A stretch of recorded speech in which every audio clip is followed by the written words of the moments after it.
Good afternoon, ladies and gentlemen.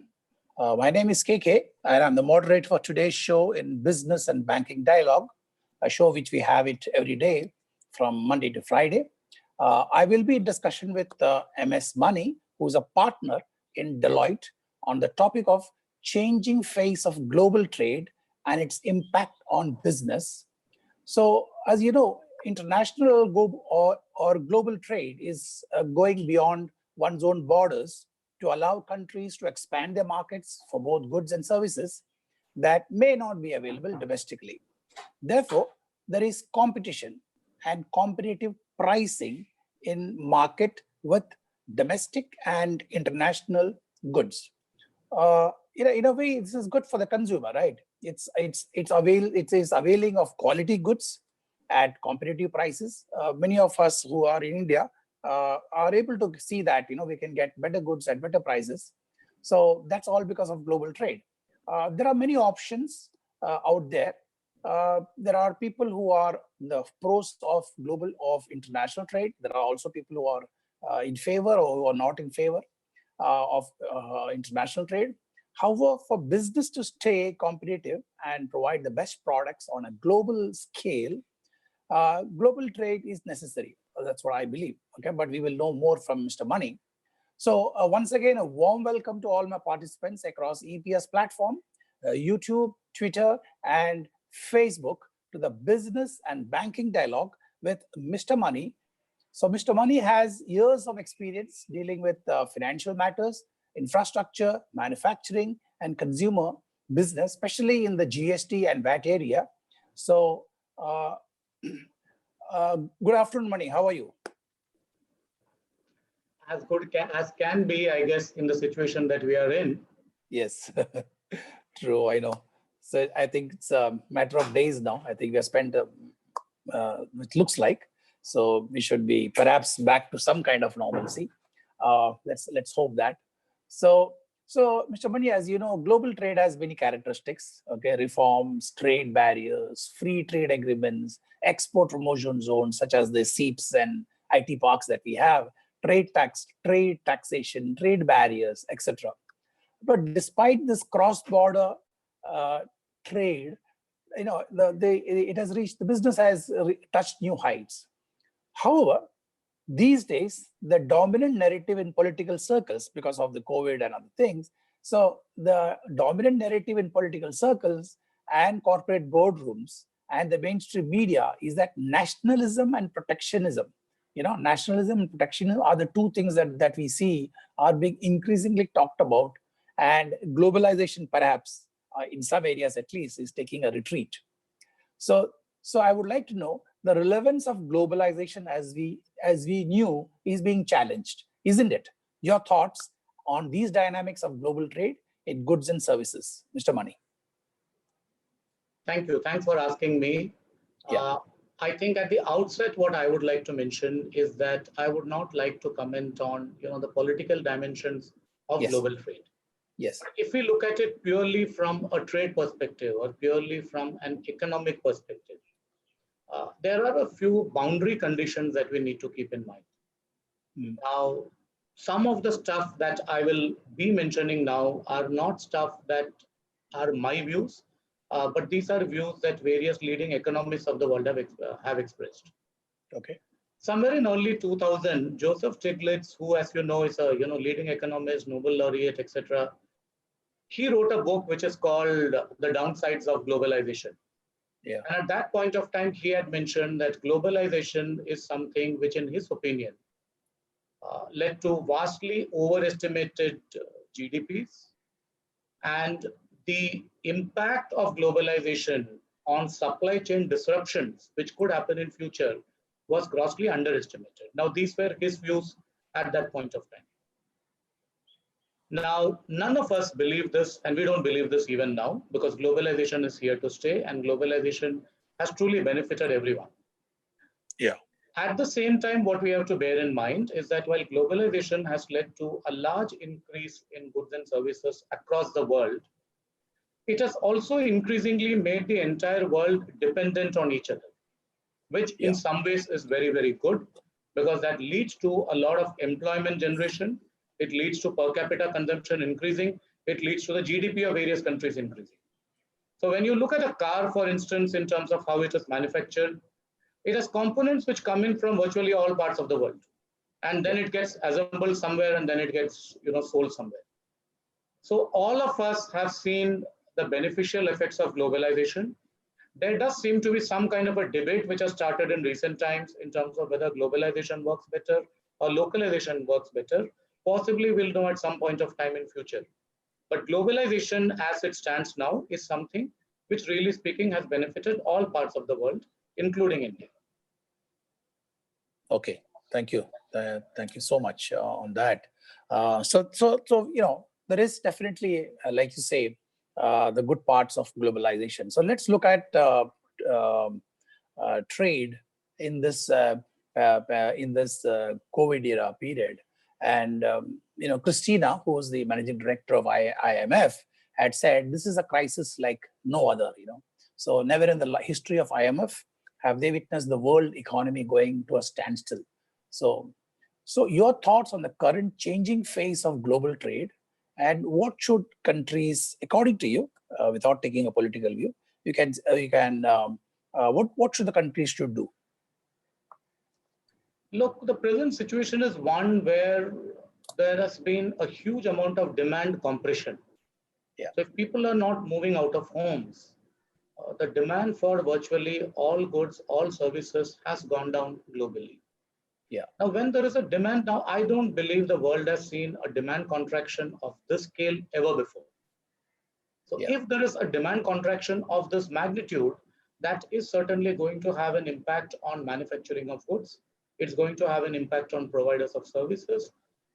Now, all of us believe and all of us hope that this is going to be very, very temporary, because in some of the countries which have already opened up, we have already seen the demand expanding. Mm-hmm. So some countries which had taken earlier measures for the lockdown have opened up their economies. We have seen customers coming back for goods. We have seen restaurants opening. So we have seen the demand compression phase going away and the demand expansion phase coming in. Now, to what extent this will impact is something that we'll have to wait and see. Now, what can a country do about it? Now, possibly the effort that all the countries globally are taking is to ensure that at the earliest possible, we have the demand expansion taking place all over again. We have the consumers of goods and the consumers of services coming back to the marketplace. There are a set of providers who are waiting to fulfill that demand, and that demand fulfillment will lead to a GDP growth, that will lead to an employment growth, and that is the debate that has started. So at some point of time, possibly, once the lockdown is reduced or removed in various places, there would be a period of reduction in terms of the lockdown parameters. And then at some point of time, possibly there would be an elimination. Now, that is the only way by which we can get back to some kind of an earlier situation where the demand normalcy, comes back. Okay. So, are you saying, because you have a global view also, are you saying economic activities are picking up across the globe, especially in Europe and the West? I guess they have to, because at some level, the global demand for goods and services over the last 20 years has increased manifold. Yeah. Now, this is a function of the global trade. This is a function of the economic prosperity that various countries have seen. And this is a function of the far better supply chain for goods and services that the world has established. So at some point of time, if consumers are deprived of those goods and services, which they are used to, when the restrictions are lifted and when people come back to the marketplace, there is obviously going to be, in the initial phase, possibly a repressed demand, which is going to come up. And subsequently, the normal demand fulfillment which existed prior to the lockdown in various countries. Okay, true. That's correct. So, what about India? Can you give a perspective on India? Where are we heading towards? I guess some of the states in India have started removing the lockdown in partial phases. Yeah. Some states seem to be going very quickly. Some states seem to be going a little slow.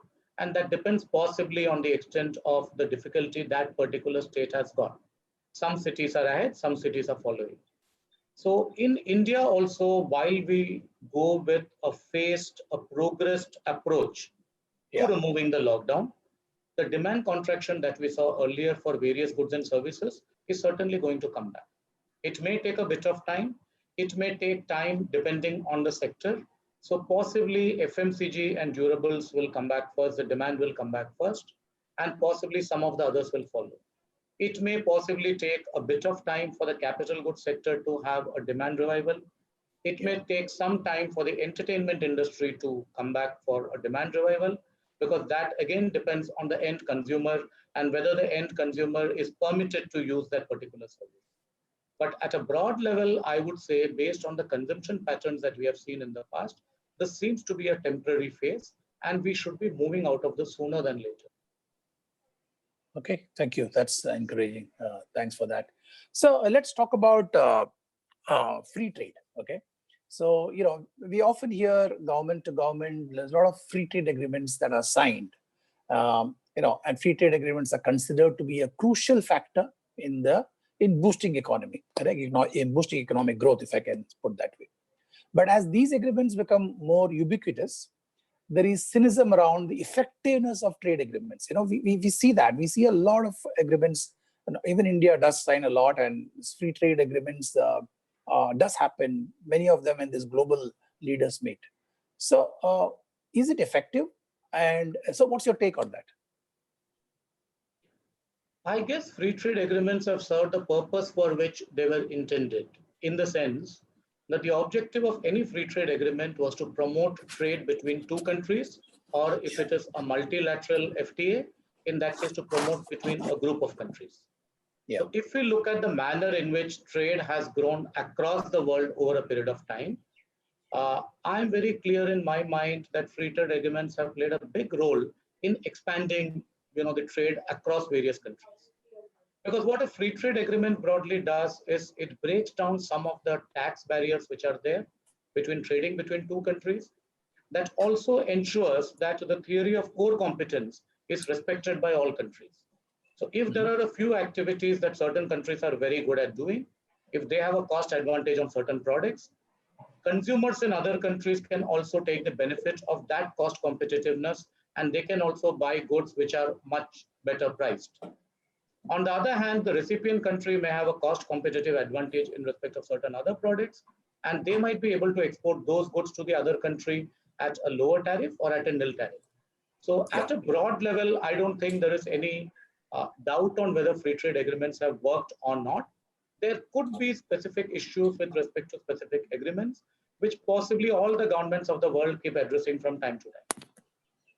Okay. So would you be able to give us some examples of free trade agreements that, let's say, India has got with some other countries? So India has various free trade agreements. So we have a free trade agreement with Thailand. We have a free trade agreement with Southeast Asia. We have a free trade agreement with Singapore. We have one with Sri Lanka. We have some free trade agreements which are being negotiated with the EU. So we have several free trade, agreements. Now, some of these have resulted in more of imports and less of exports, and some have resulted in more of exports and less of imports. But that, I guess, goes with any free trade agreement, because at a broad level, what we are saying is that each country which is cost competitive in a certain area needs to ensure that the benefits of that cost competitiveness is not restricted to its citizens. The benefit of that cost competitiveness is also provided to other citizens in other parts of the world. Very true. Okay. So we covered with you some of the aspects of global trade. So participants, we are opening up our session for questions from you. So please feel like, as usual, you can put in your questions in the Q&A box, and we will try to get it across to Mr. Mani. We also have opportunity to ask a direct question to Mr. Mani. And should you want to do that, you have to raise your hand, unmute yourself, and our back office will tell you will guide you through as to when you can ask the question. Okay, so these are the two things that are available to you to ask questions, and either through the chat, Q&A box, or through a direct question to Mr. Mani. Okay, so we will continue our discussion while we wait for your questions. So Mani, the global trade has expanded rapidly, right, in the last maybe decade or 20 years or so. Can you spell out what were the forces that gave a boost to the global trade? I think increasingly the reason why global trade has expanded beyond what was expected possibly 20 years back is the fact that every country of the world realized that they need to focus on areas of their core competence. Yeah. So even in the past, even half a century back, we have had various economists who advocated that every country, every economy should focus on its core competence and should focus on area where they can make that core competence work, better for the benefit of the citizens. And in those areas of core competence, there is no point in someone else trying to imitate it or mimic it. Now, this applies to an organization also. Every organization has got its areas of core competence, which are part of its strategy, which are part of its business, and which it does very, very, well, in a manner where nobody else can do it. Now, does it mean one organization can do everything else? The answer possibly is not. Similarly, each country focuses on its area of core competence. Manufacturing is a core competence for some countries. In manufacturing, there are certain products which are dependent on the feedstock or the raw material. If those are minerals, then obviously there has to be a mineral source which is available nearby. If those are not linked to minerals, if those are linked to some other process, then those again have to be available. So over a period of time, various countries have got manufacturing as your core competence and for specific products. Similarly, on the services front, various countries have got their core competence on various areas. Some countries have done very well on software. Some countries have done very well on IT-enabled services. Some countries do very well in respect of media and entertainment. Now, depending on the country's core competence, it is possible for a country to have an edge over other countries in respect of that product or that service. And that's what makes global trade much more beneficial to the rest of the world, because the entire world is able to get the benefit of a lower cost in some other country. If global trade had not expanded the way it has expanded, if free trade agreements had not served the purpose, whether at a regional level or whether at a bilateral level, if free trade agreements had not served their purpose, possibly we would not have seen the gigantic expansion that we have seen in global trade, especially in the last 20 years or so. Sure. Okay. So, you said that each country looks at its core competencies and kind of builds it. But there is also another factor that there are countries with perhaps with a lot of power and wealth who are kind of getting into all the various various areas like manufacturing or services area, etc. Now, these kind of, since they have the money power and they have the dominance, they are able to kind of influence the the way the global trade should work. Does that put weaker countries into a bit of problem, because suddenly they find that they were earning from a services point of view, if you look at, suddenly that's disappeared because some powerful country has stepped in and he says, I'll do it better for you. Though this is possible even in local companies, but your take on that? What you're suggesting is possibly a temporary phenomena which happens in all markets, even within the country, need not be across the country. So even within the country, if there is a manufacturer of certain goods or a provider of certain services, there can be someone who is able to challenge the predominant player. Right. Now, over a period of time, what we have seen, let's take a country, for instance, if there is more competition in a particular sector, it eventually brings down prices and it benefits the consumers. Yeah. Similarly, when this happens at a global level, it's quite possible that if a dominant player enters a particular business, they will have an edge for some period of time. But Yes. that edge again would be for a certain period of time in respect of certain activities that they do. And if this makes the existing players much more nimble, much more sure-footed, and they are able to compete, we have several cases where smaller players have held off to larger players. So while size is very important and size does indicate dominance, it does not mean that in all cases a larger sized entity would be able to trample on a smaller entity. Smaller entities have their niche areas, they have their dominant areas of core competence, which at times is very difficult to replicate. And this is what we have seen happening in global trade as well. Because at some point of time, if we analyze a particular sector and we look at the companies which existed in that sector at some point of time and the entities which exist in that sector at a later point of time, possibly the entities which would not have a dominant position would be because they were not able to produce efficiently or they were not able to deliver the service that the customer wanted. It would not be because of the fact that someone came and trampled over them. Okay. That's fine. That's fine. So let's move on, Mr. Mani. Uh, to my question, to my last question, the previous question, you said that you explained the reasons why there is a upsurge or a acceleration in global trade, as you said, has really grown beyond one's earlier thoughts and plans.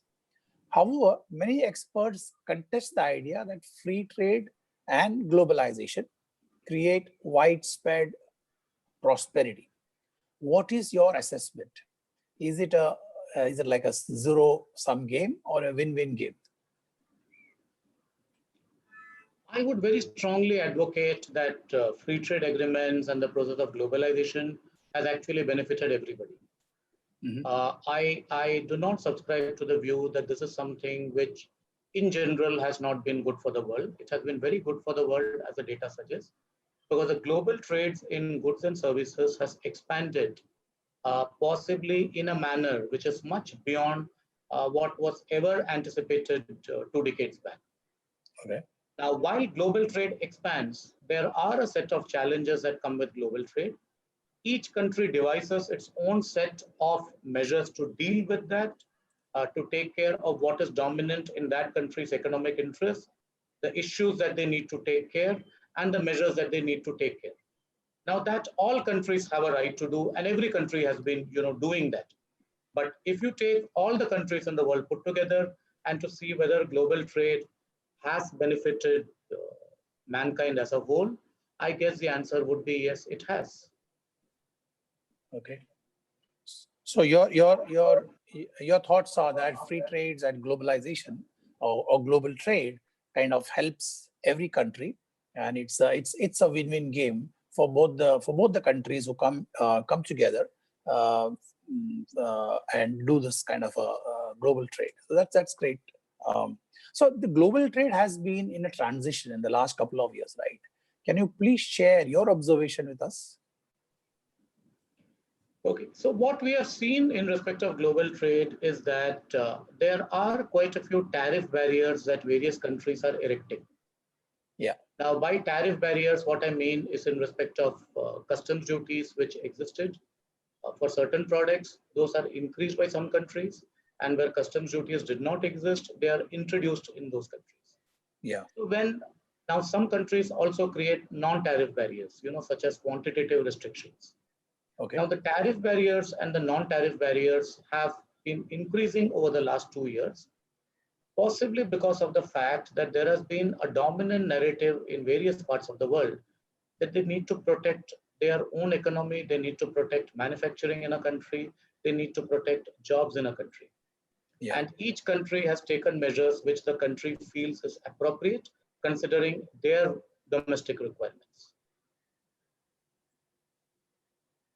Okay, but how relevant are these quantitative restrictions? How effective are these restrictions that come into play?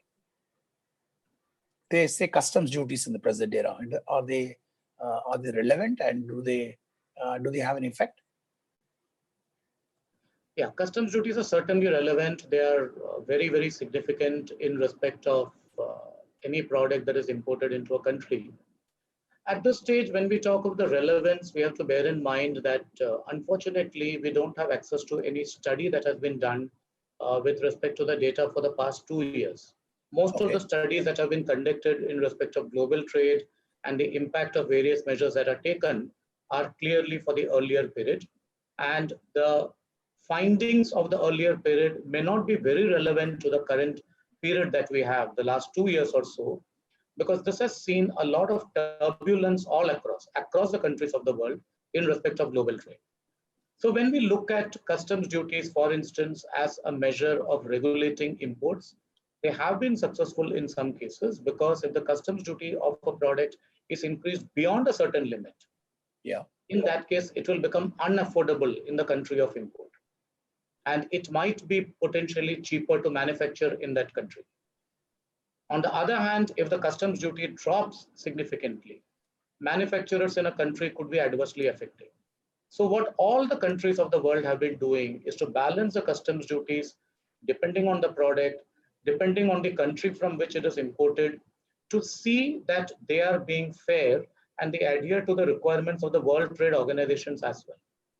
Because once a country is a member of the WTO, there are a lot of restrictions in terms of what trade-related measures they can take to regulate imports and exports into that country. Like what are the regulations? Give me a couple of regulations of the WTO. So no country can impose a duty which is intended to prevent imports from any other country, unless Okay. there is a case that is proven that the other country has been engaged in what is referred to as a dumping of a product. And dumping of a product essentially means that they are supplying below cost. Okay. So each country has got restrictions in terms of what customs duty rates it can increase.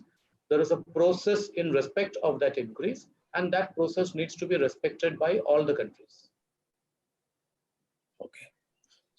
So, talking of this, since you spoke about WTO and the barriers, quantitative barriers, or some other taxes in this thing, we often hear the president of USA saying that export of the super bikes like Harley Davidson, is very expensive. I think he talks about 3 or 4 times the taxes are there, and he often objects about it.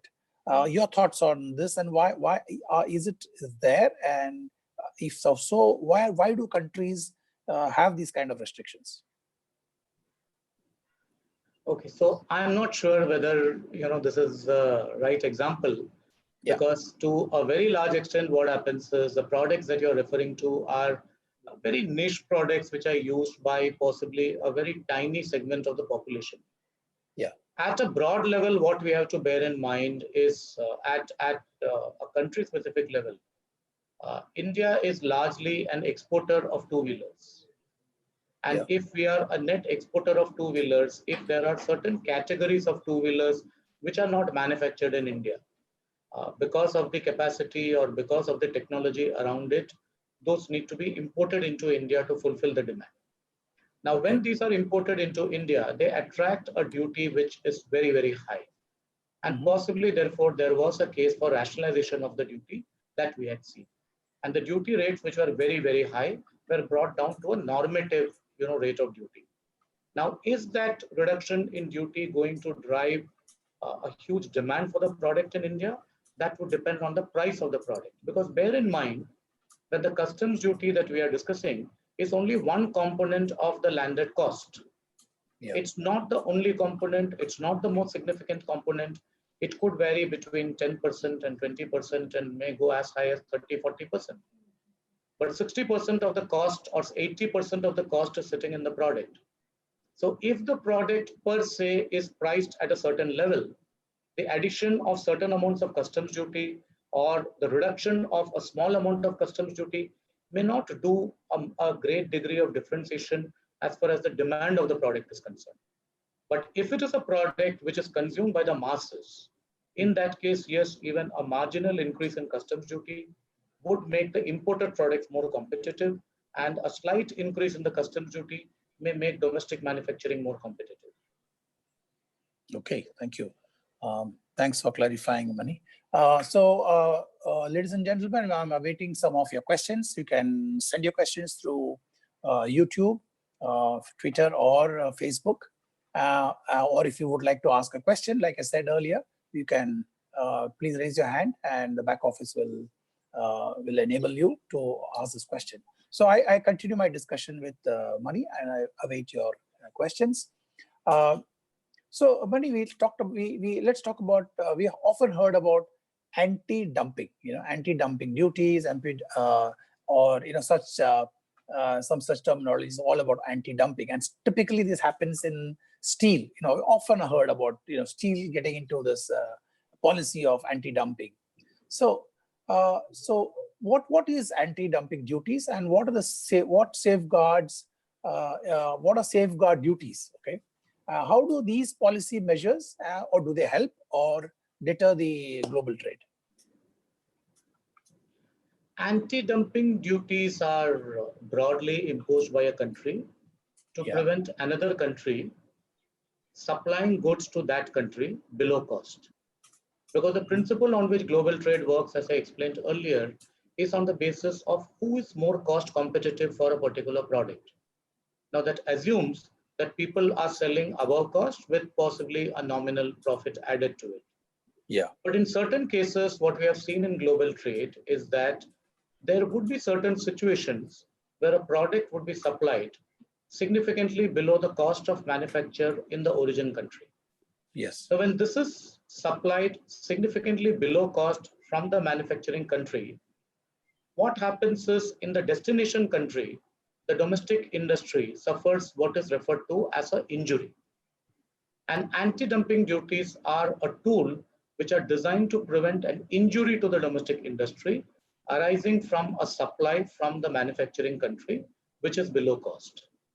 Now, in order to impose anti-dumping duty, there is a very detailed process that is laid out by the Commerce Ministry. Mm-hmm. So there is a preliminary investigation which is done. Both parties are heard, and they come to a conclusion on whether they need to impose an anti-dumping duty or not after they have evaluated all the data. And once they evaluate the data, and once they come to a conclusion that it is necessary in any country to impose an anti-dumping duty, the anti-dumping duty would be typically valid for a period of time. It would never be perpetual. In some cases, it would be valid with respect to certain countries. In some cases, it would be valid in respect of certain manufacturers in certain countries as well. So depending on the extent of injury faced by the domestic industry, the law permits the government to impose an anti-dumping duty after a due process of investigation which is carried out by them. Okay. But are these anti-dumping duties effective? Do they stop countries from dumping into another country? I guess that to a large extent would depend on the importing country in terms of the effectiveness of the anti-dumping duty. We have seen cases where the government imposed an anti-dumping duty, and that led to a significant reduction in the imports from that country. And that really helped the domestic industry of the importing country. We have also seen quite a few cases where once the anti-dumping duty is imposed in respect of a certain country, the goods manufactured in that country enter the importing country via another country. Yes. So there are cases of misuse also which take place in order to avoid the anti-dumping duty. Yeah, actually, that was my question. That what prevents those manufacturing countries to take another country's help and reroute, those kind of which you have answered. Also, I guess if you impose a anti-dumping duty, there could be retaliation from that country also, right? They may say that, okay, you have stopped me, and I could kind of stop you. So that kind of perhaps would that lead to kind of some trade wars? Yeah, the other country could potentially retaliate, but just bear in mind that the whole process of imposing an anti-dumping duty has to go through a certain process. It's not something which can be done overnight, and it's not something which can be done abruptly. So there is a process prescribed, and that entire process has to be followed. At this stage, it is very interesting to note when we were earlier talking of FTAs, Yes. all the free trade agreements also have what is referred to as the rules of origin. And the rules of origin are intended to ensure that the benefit of the FTA is taken by the country with whom the FTA is signed. Right. So if one country signs an FTA with another country, now this FTA is intended to benefit the manufacturers in both these countries. Yeah. It is not intended to benefit manufacturers in other countries.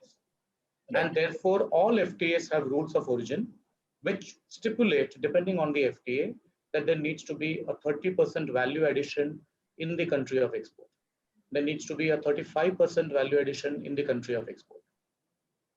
Very recently, in fact, in the budget of 2020 in India, we had the rules of origin being applied in a little more stringent manner. Mm-hmm. So it is now necessary for the importer in India to have the prescribed documentation demonstrating that the country from which the goods have been imported, that is the FTA country, has complied with the rules of origin in that country. Now, this was required because the government came across a few cases where the FTAs were misused, and this is therefore intended to put a check on such cases. Okay. So that's the source of origin of that goods. So the customers have to declare, or whoever has imported has to declare what is the source of origin, right? Of that. Money? Yeah. We have seen quite a few very interesting cases. So could you say? I mean, for instance, we had a case where steel imports from a country within a period of 6 months increased 8 times. Oh, okay.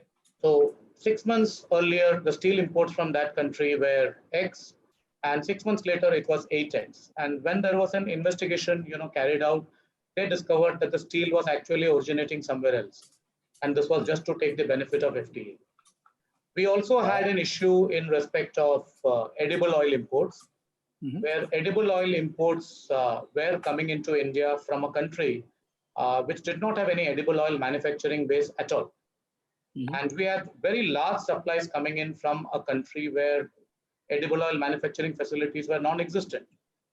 And these were typically being routed from another country to avoid the higher customs duty in that particular country. So it is all of these instances that the government was able to discover that they came out with rules requiring that the importer in India is required now to verify the rules of origin and whether the rules of origin have been followed in the exporting country. Prior to this, the rules of origin were not required to be substantiated in each case. It was only when requested that they were required to be substantiated. But now Union Budget 2020 has made a change where it has become stringent on the importer to ensure that the exporter is following the rules of origin in that country. Yeah, interesting. That's interesting. So, while we are talking about anti-dumping and trade barriers, etc., can we discuss on the issue of USA and China? Often USA is threatening China with various barriers or various obstacles. Is that a case that China is dumping there, or is it some other political consideration? It's actually very difficult to comment because what happens in global trade between any two large countries is they would have their areas of dominance and their areas where they are much more cost effective in terms of manufacturing and supply. Okay. And what is very necessary in global trade is that all the countries leverage these economics. Right. Because if a country is able to manufacture competitively any product, the benefits should flow to the rest of the world. It need not remain within the country. And that is a principle on which the entire global trade has grown over a period of time. Because depending on the area of competence, so if I'm not competent in certain areas, why should I attempt to do that? Because there could be 5 other areas where I'm competent. So I should stick to those. So that is what we have seen largely in global trade. Now, depending on the countries involved, now the 2 countries you are mentioning are both, the largest economy of the world and the second largest economy of the world.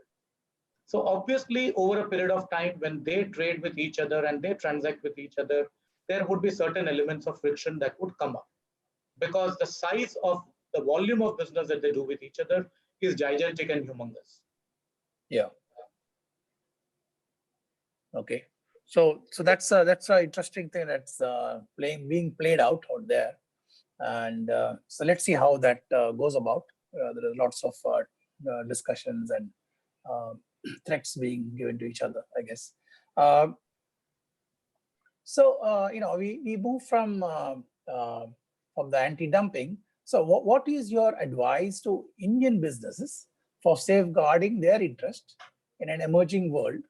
And my second part of the question is where global trade is global trade being redefined with these kind of changes coming up?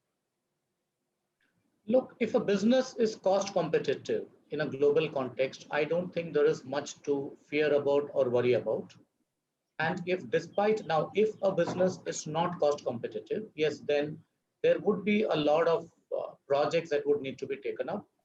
It could be activity-based costing, it could be zero-based budgeting, and there are various tools and techniques available for businesses to become more and more cost competitive. Okay. But once a business is cost competitive on the global platform, there is no reason why they should be fearing other entities dominating that particular domain. And if that happens due to some reason where some other country is supplying goods which are below cost, all that the Indian entities need to do is to speak to the Commerce Ministry and initiate an investigation on whether a dumping of goods has taken place. Right. Now, as I mentioned earlier, there is an elaborate process prescribed with respect to it, how you need to apply, what exactly you need to do, what are the documents required, etc. And once these are done, a very fair investigation takes place where they are able to determine with their years of experience on whether dumping has truly happened. And if they come to the conclusion that yes, dumping has truly happened, then there are a series of corrective measures that they take. It could be imposition of an anti-dumping duty. It could be with a sunset clause. It could be with respect to certain manufacturers for certain specific products only. Because bear in mind, one very important fact at this point of time. Yeah. Most of the customs authorities of the world are part of an electronic data interchange platform. Yeah. So every country knows the price at which goods are being exported from other countries, similar goods, and the price at which these are being imported by various other countries. So if there is a significant cost difference between the price at which the same goods are being imported, then obviously they already have the data. And that becomes a basis for initiating any investigation. Okay. So, but you didn't touch upon the fact this about what's your advice to Indian businesses for safeguarding their interest? Be as cost competitive as possible. Take all steps to ensure that whatever product is manufactured is at the best possible cost. Benchmark yourself with the rest of the world. The benchmarking which earlier some businesses used to do in a domestic context now needs to be done in a global context. Because any buyer, any consumer of goods is not interested any longer in terms of where the goods originate. They are interested in goods of a certain quality at the best available price. And that is where it is necessary for businesses to focus possibly more on the cost efficiency. And once they are cost efficient, possibly then the entire world can become their market. Okay. That's fine. So let's take a question directly from a participant. So I think Tyag, you wanted to ask a question. Can you unmute yourself and ask the question? Yeah, hi. Of late, we have been hearing news about Google tax. which is a tax imposed on digital transactions impacting e-commerce companies. Whatever the e-commerce companies transactions happening on their platform. This is something the government is proposing 2% equalization levy. Could you put your mind share and tell us what is this Google tax? Is it really required? Will it affect digital transaction, which is the order of the day? And is it only for India or for the global overall? Yeah. Okay, so the equalization levy is a tax which is levied in terms of the income tax legislation of India. This is similar to what we have seen in the rest of the world, because there is a dominant narrative that is being played out that consumers of digital services across the world are being supplied digital services by organizations which do not have a presence in that particular country. So there are various countries which have looked at introducing a similar tax, and these taxes partake the nature, now they go by different names. It could be called a Google tax, a digital tax, in the Indian context, an equalization levy. But the larger intent over here seems to be to levy a tax on supply of services to consumers in a particular country and their consumption of that service in that particular country. The intent seems to be to tax these transactions, because in a normal situation, these transactions would escape the tax net, and therefore there is an intention to tax that. Now, should digital supplies be free is a much larger question, which possibly would be addressed by the rest of the world and by the OECD. Okay. Thanks, Tiag. Thank you. Thanks, Mani. Did we talk about, there is a query which is asked, could you explain what is this Google tax that is a 2% equalization levy on e-commerce? Is that the question and what Tiag also asked? Is it similar or something else? Yeah, that's exactly what I said now. Okay. So I have another question to you from YouTube. It says, COVID-19 has created a pressure of protectionism. Is this trend, if this trend is left unchecked, then it will retard economic recovery. Are there any learnings from the previous economic crisis to curb protectionism? Look, at a broad level, we have seen protectionism in the past also. So the world, protectionism is not exactly something which is a new concept to the whole world. We have seen it in various forms and various degrees even in the past. Right. Now, does protectionism work? I believe the jury is still out. But until 2 years back, the studies that were done in the past seem to indicate that protectionism does not work. In fact, globalization works much better because it is able to bring the finest goods and the finest services at the most reasonable price across the world. Whereas what protectionism does is at some point of time, it insulates businesses in a particular country, and it avoids giving the benefit of globalization to consumers in a certain country. But as I said before, it depends on the country, depends on the items that we are talking of, and depends on the need for those items. So at a broad level, protectionism in the past has not worked. On whether it will work in the present context, possibly we'll need to wait and watch. Okay. So, Mani, I have one query on the taxes. You did talk about Google tax, whatever. So, there is a lot of talk to protect the local small businesses. There is always this talk about taxing some of the e-commerce industry. Do you see similar things also abroad in the global platform, that e-commerce industries which are so good are also getting taxed to protect the local businesses? Yeah, so when we talk of e-commerce tax, I think what we need to bear in mind is that the e-commerce companies, when it comes to a GST or VAT, pay the same taxes that everyone else pays, because the goods which are sold on the e-commerce platform attract the same level of taxes that you would pay if you were buying from a local shop. So when it comes to a goods tax or a consumption tax, there is no difference to the consumers on whether it is from an e-commerce site or whether it is from a physical store. The difference may be in the price, which again is a function of the discounts and the schemes and the deals and the distribution mechanisms that the e-commerce have in place. So that apart from a tax standpoint, there is no difference in terms of the taxes that are levied on the transaction of supply.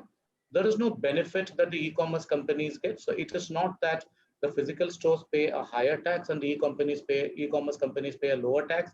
Equally, the e-commerce companies are not paying a higher tax compared to the physical stores. So the tax incidence when it comes to indirect taxes is similar to a physical store and an e-commerce player. Yeah. The difference could only be lie in the fact that all the taxes on transactions, such as the GST, are ad valorem taxes. So they apply on the value.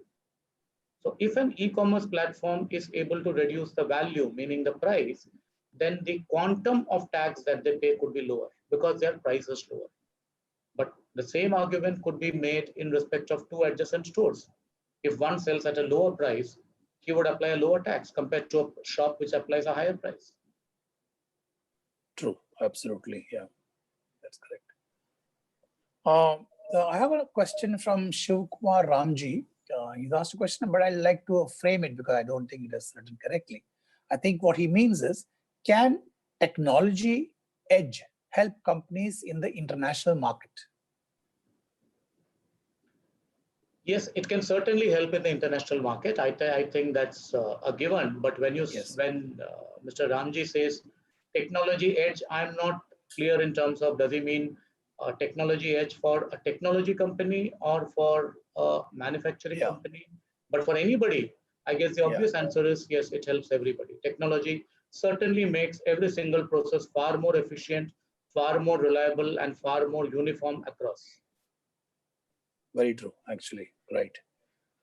Thanks for that. Another question I have is, Mani, is on the sunset clause. So somebody wanted to know, could you elaborate what is sunset clause? Okay, sunset clause is applied on products which suffer from an anti-dumping duty.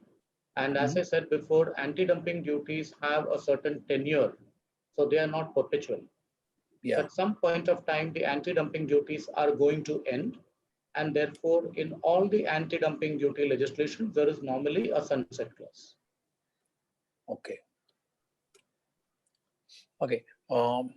We had some, about 10, maybe 15, 20 years ago, there was all this to help export goods and services. SEEPs was created, as you have in many places, SEEPs, which is there in Bombay also, or IT parks that were created. So sudden there was a spurt in almost every state to create these. Somehow these seem to have died down in the last couple of years. And has it lived its life, or is that they don't see any advantage right now? Look, when you talk of SEEPs, essentially what we're talking of is a free trade zone. And free trade zones have existed not only in India, but in large parts of the world, including in China. And free trade zones have done very well for themselves. Okay. So the concept of a free trade zone is similar to setting up a manufacturing facility outside the country where the taxes applicable within the country would not apply. So from a tax standpoint, a free trade zone comes with a host of advantages. There are certain taxes which are not required to be paid by manufacturers in a free trade zone. From a free trade zone, if goods are to be exported, the process of export clearance is far simpler. And the objective of doing that is to grow the exports of a particular country. True. And many of the spectacular increases that we have seen in exports across the world, in China, in India, etc., could have been accomplished only because the government introduced a free trade zone. So some free trade zones have been very, very successful. Some free trade zones are, I believe, in the process of being set up on the basis of a certain theme. So we now also have themed free trade zones, which are, let us say, for pharmaceutical products. Okay. So there would be an FTA, there would be an SEZ only in respect of pharma products. There could be in respect of certain chemical products. So we are also now having from the plain vanilla free trade zone or plain vanilla SEZ, we now also have sector-wise SEZs which have been set up and some are being set up.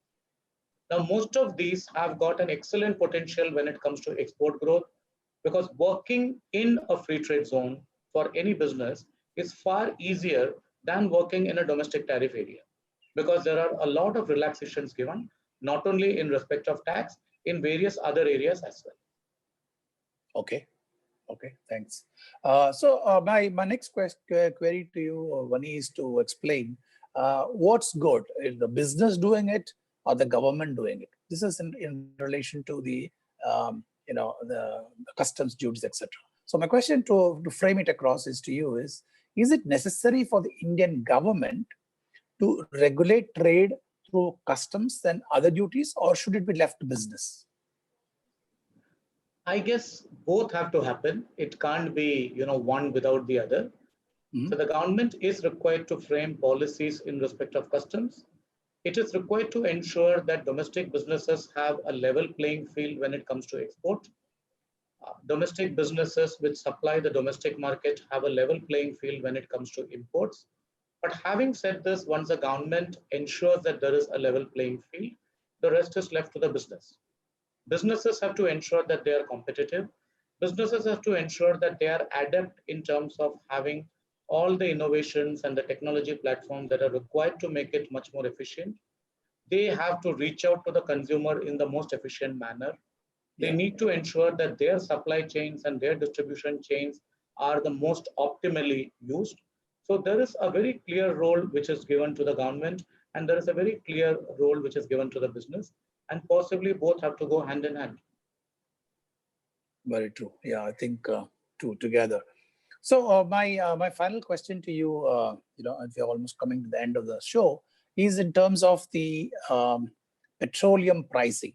As you see, for the first time, for perhaps the entire generation, the price was like as low as $0 for a barrel. So it had almost come to that. So my question to you is about the countries which are relying on petroleum as their main product. Okay, so demand for many commodities, including petroleum, has been falling rapidly, as you know, and this will also create a balance of payments for many of the Latin American and African countries who rely on the exports of petroleum. So what, according to you, should be done so that such countries don't come to a situation where their only product produce is a subject of low price, such that they have a huge problem in their economy? It's very difficult to have a situation where the main product produced in a country undergoes a significant demand shift. Yes. So we have seen a demand shift in petroleum, which is influenced by various factors. I would say the reduction of dependence on fossil fuels across the country, the developments in terms of technology in respect of electric vehicles. What we have seen the US doing is propagate shale gas in a very big way. So all of this possibly have led to a reduction in demand for fossil fuels, in general, and petroleum products in, particular.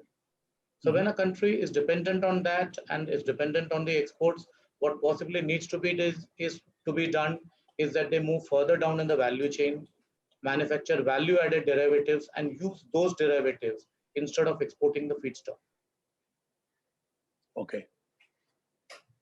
So because of this low price that petroleum has, do you see some of the countries, typically the African countries, having problems in the near future? Yes. So any country which is dependent on certain products, if the consumption is dependent on the export of certain products, yes, and that if that constitutes a large part of their GDP, and if that's the significant portion of their export basket to earn foreign exchange, if the consumption of those products goes down, they would have a temporary challenge, and they will need to take various measures to come out of that challenge and reduce the dependence on one product or a basket of products, and possibly diversify it across. Doing forward integration could be one method of dealing with it, and manufacturing various products from the feedstock. But there could be also a broader strategy to have more products which comprise the export basket and the GDP, rather than rely on one product. Thank you, Mr. Mani. Mr. Mani, we have come to the end of the show. It's past 4 o'clock, in fact. Sorry about a little delay. But ladies and gentlemen, I think you have got a very good perspective on the entire what's a global trade all about. We spoke about we spoke about free trade, tax barriers. We talked about tariff barriers, SEEPs, and so many other thoughts that came across. And I think Mani has explained it very, very well, such that we can understand it well. I think one point he left us was very clear, is that for all businessmen who are there in this as participants, I think cost competitiveness is very important. That's what he mentioned. He said, be cost competitive and be business centric, so that you are able to give the best to the world at a good cost. And that's a key message that I felt that Mani has conveyed to us. Thank you, Mr. Mani. Wonderful talking to you as usual. And there is so much to talk on trade. We would love to have you at some other time, and we would request you to come again, and we could have another round of discussion with you. Thank you once again for your time. Thank you for your time. Thank you.